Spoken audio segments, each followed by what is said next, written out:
Welcome to Bishop Fox Live from DEF CON 30. I'm Joe Seckman, AVP of R&D. And I'm Tom Eston, AVP of Consulting, also at Bishop Fox. And I am pleased to introduce our next guest, who is Raghu Nandakumara, who is the Senior Director, Head of Industry Solutions at Illumio. Welcome to the live stream. Well, thank you both. Thank you, Bishop Fox. Great to be here. Exciting. Great to have you. So maybe tell us a little bit about your role and what you do at Illumio.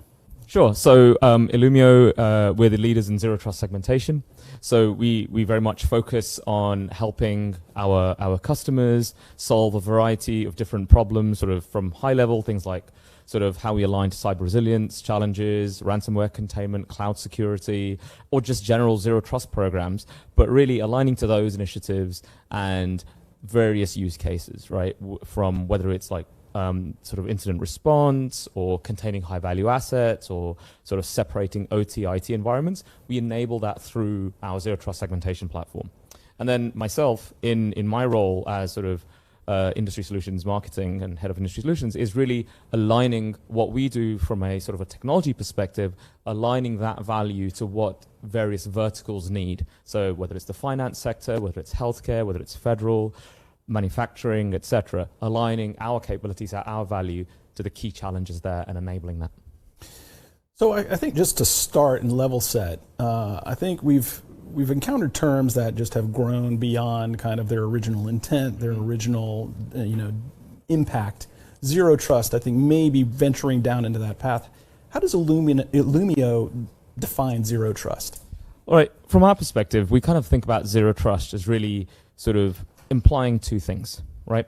You're starting your sort of the way you build your security capabilities from the perspective of assume breach, right? Assume that the attacker is, essentially assume that anomalous action is going to happen or may already have happened, right? And if you start from that perspective, how would you then build your control set, right? If you assume that something wrong is happened or is going to happen, then the next sort of natural reaction to that is build a set of controls that ensure that that can only have a very limited impact. So that's kind of our perspective is assume breach, implement least privilege as the way to ensure that that has a very limited blast radius. So that's how we think about zero trust. So, and I guess micro-segmentation kind of plays in as one of those methods in which you achieve zero trust. Yeah, absolutely. So micro-segmentation, zero trust segmentation we feel is a key sort of pillar of any zero trust architecture. Yeah, excellent. What do you think, so you probably have a lot of clients that come to you and they've never done anything with zero trust or never implemented anything. How do you handle situations like that where somebody's starting from ground zero with zero trust? Sure. So we get asked that a lot, right? And like yesterday, sort of during Black Hat, sort of folks coming to our booth and say, oh yeah, we get zero trust, right? We get sort of the ideology behind it, but it just seems sort of so difficult and unattainable, almost like a nirvana state, right? Right. And so the way we say it is that, right, any journey, right, and it's very cliche, starts with that first step. And what is that first step? And if you kind of go back to sort of when John Kindervag originally sort of formulated zero trust when he was at Forrester, he talks about the foundation of that is get visibility in your estate, right? Get an understanding of what is happening with your estate, what assets exist, right? And then use that to then build a picture of where are you most at risk, where are you greatest exposure. And that's what you then use to then say, okay, this is what I need to go and first reduce the risk on. So that's sort of in that iterative process, measuring, get visibility, measure, identify where you're at greatest risk, improve, and go around is really kind of the journey that we take our customers through so that they make progress at every step, as opposed to sort of like that boiling the ocean problem where they say, okay, in 3 years' time, everything will be segmented, but don't come and ask me between now and in 3 years, right? So we want them to be able to make continuous progress. So with the proliferation and just the variety of attack surfaces, like increasing, how does digital transformation in your area of security, how is that achieved? And what methods in which is that accomplished to, handle that vast increase in attack surface? Sure. So I kind of like the way I think about digital transformation, right? And different people define it in different ways. But really, ultimately, digital transformation to me is synonymous with hyperconnectivity, right? An increasingly connected world, an increasingly hybrid connected world, right? So assets existing in your data center, in the cloud, a proliferation of sort of other connected devices, et cetera, here, there, and everywhere. So with that, the way we kind of see the securing of that is by understanding that sort of complex attack surface, right? And this is again where sort of the visibility and that exposure risk factor comes in, and then being able to identify where you need to put the controls in place to be able to essentially bring that down to a manageable level, right? So we think about sort of enabling digital transformation of saying we can help you put in consistent security policy, consistent visibility across that diverse estate. And because one of the challenges, and Krebs talked about it at the Black Hat keynote on Wednesday, he said sort of with this expansion of connectivity, and he actually said we have a pathological desire to connect things to the internet, right? And as a result, as we said, increasing attack surface, increasing complexity, but also a lack of consistent visibility and control, right? And from our perspective, at least from a sort of a segmentation and a containment perspective and visibility, we think we solve the consistency problem across those two spaces. So that's how we enable sort of secure digital transformation. Interesting. So thinking about the ransomware, right? Obviously, still major issue for a lot of organizations. Where do you see kind of ransomware evolving to? Like, obviously, attackers are always finding new ways to create new attacks, new attack vectors. What's your thoughts on kind of the next evolution that we might see of ransomware? I almost feel that I should ask you guys that question, right? and learn from you both about where you think that's going. So, okay, actually, what I'll say is this, right? Is that I'll say that ransomware will continue to evolve, right?